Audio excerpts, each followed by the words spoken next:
ಬರೀ ಉಮೇಶ್ ರೆಡ್ಡಿ ಈ ಥರ ಇದಾನ ಇಲ್ಲಿ? ಇಲ್ಲ, ಉಮೇಶ್ ರೆಡ್ಡಿ ಎಕ್ಸ್ಕ್ಲೂಸಿವ್ ಆಗಿ ಈ ಥರ ಇಲ್ಲ. ಅಲ್ಲಿ ಉಗ್ರರಿಗೂ ಕೂಡ ಇಂಥ ರಾಜಾತಿಥ್ಯ ಇಲ್ಲಿ ಸಿಗ್ತಾ ಇದೆ.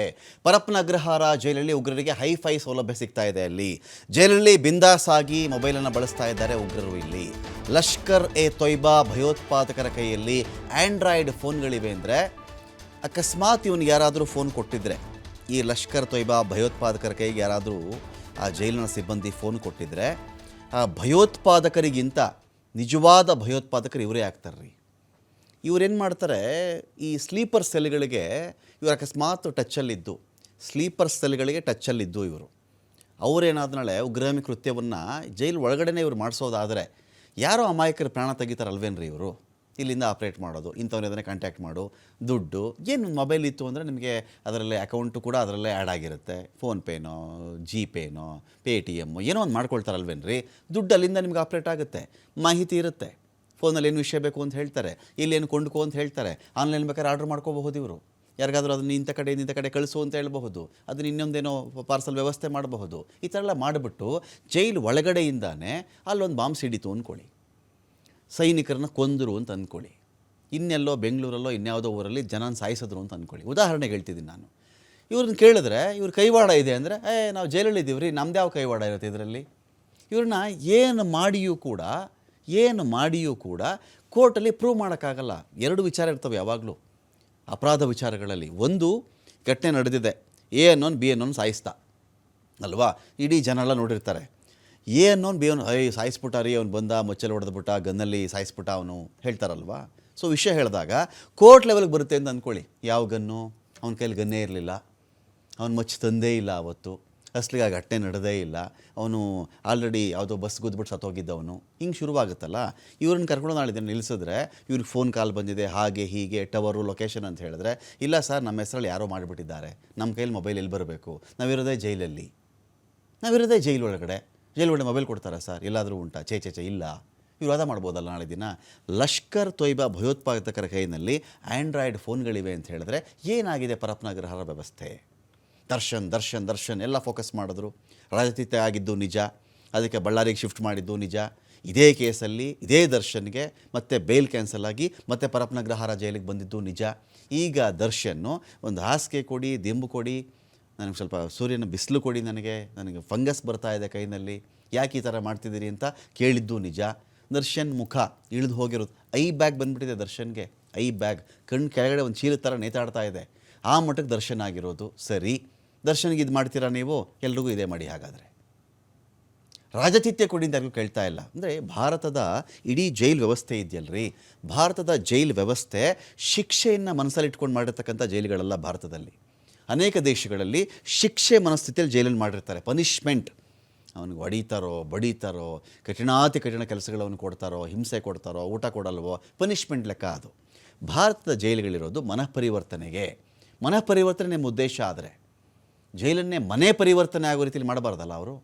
ಆಲ್ಮೋಸ್ಟ್ ಮನೆ ಒಂದು ಕಡೆ ಟೆರರಿಸ್ಟ್ಗಳನ್ನ ಹಾಕ್ಬಿಡು, ಎಲ್ಲರ ಕೈಗೂ ಒಂದು ಮೊಬೈಲ್ ಕೊಟ್ಟುಬಿಡು, ಅವ್ರಿಗೆ ಯಾರ ಜೊತೆ ಬೇಕಾದ್ರೂ ಮಾತಾಡ್ಕೊಳ್ಳಿ, ದೇಶ ಏನು ಬೇಕಾದರೂ ಹಾಳಾಗಲಿ. ಇದಕ್ಕಿಂತ ದೇಶದ್ರೋಹ ಇನ್ನೊಂದು ಇರುತ್ತಾ?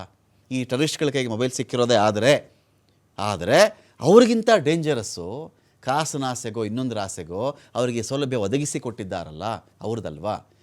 ಕೊಡಬೇಡಿ. ಶಿಕ್ಷೆ ಮನಸ್ಥಿತಿಲಿ ಇಲ್ಲ, ಮನಃಪರಿವರ್ತನೆ ಆಗಬೇಕಲ್ವಾ? ಮನಃಪರಿವರ್ತನೆ ಆಗಲಿ ಬಿಡಿ ಅವರನ್ನು.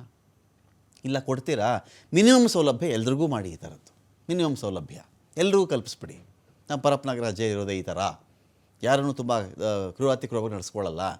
20 ಅತ್ಯಾಚಾರ 18 ಕೊಲೆ ಮಾಡಿರೋ ಮನುಷ್ಯನ ಜೀವನ ಆರಾಮಾಗಿದೆ, ವೈಭೋಗವಾಗಿದೆ ಅಂದರೆ 20 ಕೊಲೆ 20 ಅತ್ಯಾಚಾರ 18 ಕೊಲೆ ರೀ ಈ ಮನುಷ್ಯನ ಮೇಲೆ ಇರೋದು. ಏನು ಬಂತು ಹೇಳಿ? ಈಗ ಅವನಿಗೇನು ಈಗ ಪಶ್ಚಾತ್ತಾಪ ಆಗಬೇಕಲ್ಲಿ, ಪ್ರಾಯಶ್ಚಿತ್ತ ಆಗಬೇಕು, ಮನಃಪರಿವರ್ತನೆ ಆಗಬೇಕಾದ್ರೆ ಮೊದಲ ಹಂತಗಳಲ್ವ ಇವೆಲ್ಲವೋ? ಅಯ್ಯೋ ಹಿಂಗೆ ಆಗಬಾರ್ದಾಗಿತ್ತು, ನಾನು ಆ ಥರ ಮಾಡಿದ್ದು ನನಗೆ ಈ ಥರ ಆಯಿತು ಅಂತ. ಕೊಲೆ ಮಾಡಿದ್ದಕ್ಕೆ, ಹಿಂಗೆ ಕಣ್ಣು ಕಡೆ ಹೆಣ್ಮಕ್ಳನ್ನ ಹಾಳು ಮಾಡಿದ್ದಕ್ಕೆ, ಕೊಂದಿದ್ದಕ್ಕೆ ನನಗೆ ಈ ಶಿಕ್ಷೆ ಬಂತಪ್ಪ, ಅಯ್ಯೋ ದೇವರೇ ಹಿಂಗೆ ಮಾಡಬಾರ್ದಪ್ಪ ಅನ್ನೋ ಸ್ಟೇಜ್ಗೆ ಹೋದಾಗಲೇ ಮನುಷ್ಯನ ಮನಃಪರಿವರ್ತನೆ ಆಗೋದವಾಗ ಏನು ಮಾಡಬಾರ್ದು ಅನ್ನೋದಕ್ಕೆ, ಏನು ಮಾಡಬೇಕು, ಇದು ಒಳ್ಳೆ ಕೆಲಸ ಮಾಡಬೇಕು ನಾನು ಅಂಥೇಳಿ ಆನಂತರ ಪರಿವರ್ತನೆ ಆಗೋದು. ಮೊಬೈಲ್ ಇದೆ, ಅವನಿಗೆ ಟಿ ವಿ ಇದೆ, ಏನೋ ಸ್ಟವ್ ಬೇರೆ ಕೊಟ್ಟಿದ್ದಾರೆ ಅಂತ ಅವ್ನಿಗೆ ಅಂತ ಆಗಿಬಿಟ್ರೆ ಯಾಕೆ ಮನಃಪರಿವರ್ತನೆ ಇಲ್ಲ ಆಗುತ್ತೆ ಅವನಿಗೆ?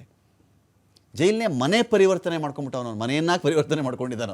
ಅವನ ಮನೆ ಪರಿವರ್ತನೆ ಆಗಲ್ಲ. ಜೈಲಿನ ಚೀಫ್ ಸೂಪರಿಂಟೆಂಡೆಂಟ್ ರೂಮಿನ ಎದುರುಗಡೆನೇ ಇವನು ಸೆಲ್ಲಿದೆ ಅಂದರೆ ನೀವು ಲೆಕ್ಕ ಹಾಕ್ಕೊಳ್ಳಿ, ಈ ಜೈಲಿನ ಚೀಫ್ ಸೂಪರಿಂಟೆಂಡೆಂಟ್ ಏನು ಮಾಡ್ತಾ ಇದ್ದಾರಲ್ಲಿ. ಹೈ ಸೆಕ್ಯೂರಿಟಿ ಸೆಲ್ನ ಬ್ಯಾರಕ್ನಲ್ಲೇ ಉಗ್ರರು, ಇದಕ್ಕೆ ಹೈ ಸೆಕ್ಯೂರಿಟಿ ಅಂತ ಬೇರೆ. ಏನು ರೀ, ಇದ್ರ ಬದಲು ಅವ್ರು ನಾಚೆನೇ ಬಿಡ್ಬೋದಲ್ರಿ ಈ ಟೆರರಿಸ್ಟ್ಗಳನ್ನು. ಅವ್ರ ಕೈಯಲ್ಲಿ ಮೊಬೈಲ್ ಕೊಡೋದು ಒಂದೇ, ಅವ್ರನ್ನ ಆಚೆ ಬಿಡೋದು ಒಂದೇ. ಆಚೆ ಬಿಟ್ಟರೆ ಏನಾಗುತ್ತೆ, ಫಿಸಿಕಲಿ ಇವರೇ ಬ್ಲಾಸ್ಟ್ ಕೆಲಸಗಳಲ್ಲಿ ಇವರೇ ಇರ್ತಾರೆ. ಆಚೆ ಬಿಟ್ಬಿಟ್ರೆ ಅವ್ರನ್ನ ಇವರೇ ಹೋಗಿ ಮಾಡ್ತಾರೆ ಬಾಂಬು. ಒಳಗಡೆ ಇದು ಮೊಬೈಲ್ ಕೊಟ್ಟುಬಿಟ್ರೆ ಆಪ್ರೇಟ್ ಮಾಡಿಬಿಟ್ಟು ಬೇರೆಯವ್ರ ಕೈ ಅದನ್ನು ಮಾಡಿಸ್ತಾರೆ. ಇಷ್ಟೇ ಡಿಫ್ರೆನ್ಸ್ ಆಗೋದು ನಿಮಗೆ. ಒಬ್ಬೊಬ್ಬರ ಬಳಿ ಕೂಡ ಮಲಗೋದಕ್ಕೆ ಮೂರು ಮೆತ್ತನೆ ಹಾಸಿಗೆ ಇದೆ. ಈ ದರ್ಶನ್ಗೆ ನಮಗೂ ಇದೆಲ್ಲ ಎಲ್ಲರಿಗೂ ಗೊತ್ತಿರಲ್ಲ, ಇದೆಲ್ಲವೂ ಕೂಡ. ದರ್ಶನ್ ಈ ಥರ ಅರ್ಜಿ ಹಾಕೊಂಡಾಗಲೇ ಇಲ್ಲ ಒಂದು ಹಾಸಿಗೆ, ಒಂದು ದಿಂಬು, ಚಾಪೆ ಇದಿದ್ದು. ದರ್ಶನ್ ಇನ್ನೊಂದು ಹಾಸಿಗೆ ಕೊಡಿ, ಇನ್ನೊಂದು ದಿಂಬು. ನೋಡಿ ವ್ಯತ್ಯಾಸ ನೋಡಿ ದರ್ಶನ್ದು. ಫುಲ್ ಫ್ರೇಮಲ್ಲಿ ತೋರಿಸ್ರಪ್ಪ ಅದನ್ನು. ದರ್ಶನ್ ಫೋಟೋ ವ್ಯತ್ಯಾಸ ನೋಡಿ ನಿಮಗೆ. ದರ್ಶನ್ ಏನೋ ಸೌಲಭ್ಯ ಕೊಡಿ ಅಂತ ನಾವಿಲ್ಲಿ ಮಾತಾಡ್ತಾ ಇಲ್ಲ. ನಿಮ್ದು ಇದೇ ನ್ಯಾಯ ಅನ್ನೋದು ಎಲ್ಲರೂ ಅದೇ ಥರ ಟ್ರೀಟ್ ಮಾಡಿ. ದರ್ಶನ್ ಮಾಡಿರೋದು ಕೊಲೆ ಅಲ್ವಾ, ಆರೋಪಿನ ಅಪರಾಧಿನ ನಾವು ಯಾರು ಡಿಸೈಡ್ ಮಾಡೋಕ್ಕೆ, ಕೋರ್ಟ್ ಹೇಳಿ ಅದನ್ನು. ಇದು ಈ ಸ್ಥಿತಿಯಲ್ಲಿ ಆಗೋದಾದರೆ ಈ ಕಡೆ ಪಕ್ಕದಲ್ಲಿ ಉಮೇಶ್ ರೆಡ್ಡಿ ತೋರಿಸ್ರಪ್ಪ. ಇವಾಗ ಉಮೇಶ್ ರೆಡ್ಡಿನ ಪ್ಲೇ ಮಾಡಿ. ಈಗ ಇಲ್ಲೊಬ್ಬ ಮನುಷ್ಯ ಹಿಂಗಿರಬೇಕಾದ್ರೆ ಉಮೇಶ್ ರೆಡ್ಡಿ ಈಗ ಪ್ಲೇ ಮಾಡ್ತಾರೆ ನೋಡಿ. ಉಮೇಶ್ ರೆಡ್ಡಿ ಹಿಂಗಿರಬೇಕು ಅಂದರೆ ಏನಿದು ಅರ್ಥ ಆಗಾದರೆ? ಒಬ್ರಿಗೊಂದು ಆಗಲ್ವಾ ಅಲ್ಲಿ? ಎಲ್ರಿಗೂ ಸೌಲಭ್ಯ ಕಲ್ಪಿಸ್ತೀರಾ, ಎಲ್ಲರೂ ಹೀಗೆ ಇಡಿ ನೀವು. ಇಲ್ಲ ಯಾರಿಗೂ ಕೊಡಲ್ವ ನೀವು, ಎಲ್ಲರೂ ಹಾಗೆ ಇಡಿ. ಯಾಕೆ ಈ ಥರ ಮಾಡ್ತಿದ್ದೀರಾ ಅಂತ ಒಂದು ಪ್ರಶ್ನೆ ಸಹಜವಾಗಿಯೇ ಇಲ್ಲಿದೆ. ಇಂಥ ವಿಚಾರಗಳು ದಯಾನಂದ್ ಸರ್ನ ಈಗ ನಾವು ಕಾರಾಗೃಹಕ್ಕೆ ಅವ್ರನ್ನ ಮುಖ್ಯಸ್ಥರನ್ನಾಗಿ ಮಾಡಿದ್ದಾರೆ. ದಯಾನಂದ್ ಸರ್, ನಾವು ಯಾವತ್ತೂ ಕೂಡ ದಯಾನಂದ್ ಸರ್ ಅವರ ಒಂದು ಕೆಲಸಗಳಲ್ಲಿ ಒಂದು ಲೋಪದೋಷಗಳು ನಮಗೆ ಸಿಕ್ಕಿಲ್ಲ. ತುಂಬ ಟೆಕ್ನಿಕಲಿ ಅಪ್ಗ್ರೇಡೆಡ್ ಪರ್ಸನ್ನು ದಯಾನಂದ್ ಅವರು. ಅವರ ಅಧೀನದಲ್ಲಿರ್ತಕ್ಕಂತಹ ಆಫೀಸರ್ಗಳು, ಇದೇನಾಗ್ಬಿಡುತ್ತೆ, ಪರಪ್ನಾಗ್ರಹಾರ 125 ಎಕರೆಯ ದೊಡ್ಡ ಸಾಮ್ರಾಜ್ಯ ಇದು. ಅದು ಖೈದಿಗಳ ಸಾಮ್ರಾಜ್ಯ ಅಂತಿರೋ, ಸಜಾಬಂದಿಗಳ ಸಾಮ್ರಾಜ್ಯ ಅಂತಿರೋ, ನ್ಯಾಯಾಂಗ ಬಂಧನಕ್ಕೆ ಒಳಗಾಗಿರೋ ಸಾಮ್ರಾಜ್ಯ ಅಂತಿರೋ, ಇಲ್ಲ ಈ ಜೈಲರ್ಗಳು ಇವ್ರ ಸಾಮ್ರಾಜ್ಯ ಅಂತ ನಿಮಗೆ ಬಿಟ್ಬಿಡ್ತೀನಿ ನಾನು ಅದನ್ನು. ಇಂಥದ್ರ ಒಳಗಡೆ ದಯಾನಂದ್ ಸರ್ ಅವ್ರಿಗೆ ನಡೀತಿರೋದು ಗೊತ್ತಿದೆಯಾ, ಗೊತ್ತಿಲ್ವಾ? ಈಗ ಒಂದು ರೈಡ್ ಆಗಬೇಕಲ್ಲ, ಇಷ್ಟೊತ್ತಾಗಲೇ ಬಿಡಿ ಮೊಬೈಲೆಲ್ಲ ತುಂಬ್ಕೊಂಡ್ಬಿಟ್ಟು ಏನೆಲ್ಲ ಖಾಲಿ ಮಾಡಿಬಿಟ್ಟು ಇಷ್ಟೊತ್ತಿಗೆ ಏನೇನು ಇರದಂಗೆ ಬೇಕಾದ್ರೆ ಖಾಲಿ ಮಾಡಿ ಇಟ್ಬಿಟ್ಟಿರ್ತಾರೆ, ಬೇರೆ ವಿಚಾರ. ಆದರೆ ಸೀಯಿಂಗ್ ಈಸ್ ಬಿಲೀವಿಂಗ್, ನೋಡೋದನ್ನೇ ನಂಬೋದು ಮನುಷ್ಯ. ಇದೆಲ್ಲ ಸುಳ್ಳ ಹಾಗಾದರೆ? ಈ ಕಡೆಯಿಂದ ಆ ಥರ ರೈಡ್ ಆದಾಗ ಬಂದ ತಕ್ಷಣ ಅಲರ್ಟ್ ಆಗಿಬಿಡ್ತಾರೆ, ಏನೆಲ್ಲ ಕ್ಲೀನ್ ಇದ್ದಾಗ ಮಾಡ್ತಾರೆ. ಒಂದು ವಾರ 10 ದಿನ ಮತ್ತು ಅದೇ ಕತೆ. ಈ ಥರ ಯಾಕೆ ಮಾಡ್ತಾರೆ ಅಂತ ಒಂದು ಪ್ರಶ್ನೆ ಇದೆ ಇಲ್ಲಿ.